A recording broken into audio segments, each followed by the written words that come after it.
Mga beshi, baka naghahanap kayo ng wireless microphone. So, sa mga undecided pa dyan, tsaka hindi pa makapag-decide kung anong wireless microphone yung gagamitin nila sa flex natin ito mga beshi. So, kasi ngayon ko na siya pinalex. Pinalex ko na siya dati ng una mga ilang weeks siguro. So, flex ko siya ngayon kasi medyo matagal na. So, alam na natin yung quality ng product. So, ayan siya.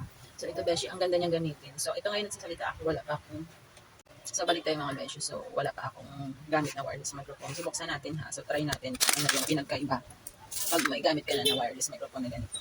So, bali ito siya.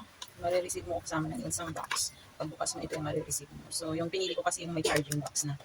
Para hindi na ako mahirapan mag-charge. So, pwede naman yan kahit walang box. Depende sa'yo kung anong mas prefer mo. So, may kasama siyang ganito. Free na to. So, ito. So, Type-C yung pinili ko kasi mostly Type-C yung charger namin dito. So, yan siya.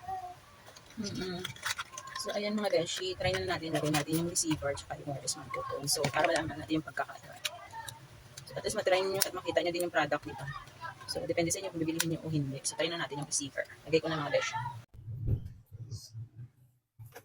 So, hello mga beshi, nilagay ko na yung receiver. Pag lagay mo dyan, nakakonect siya. Automatic na yan siya. So, ito beshi, on mo to. Ito, mag-green yan siya. So, ayan siya. Ibig sabihin, gumagana na siya. So, ngayon, magsasalita na ako mga beshi. So, ayan siya. Naka-receiver na ako na may wireless microphone ha. So, ayan. So, pakinggan yung maigi yung pinagkaiba. So, di ba mga beshi, kita yung pinagkaiba. So, ngayon nagsasalita ako na may receiver tsaka may wireless microphone na. So, ang laking tulong nito sa mga nagbablog tsaka mga nag-affiliate. So, di ba? So, kung gusto niyo din magkaroon ng ganito, ilagay ko yung link sa baba kung saan ko siya nabili. So, mag-check out ng mga beshi.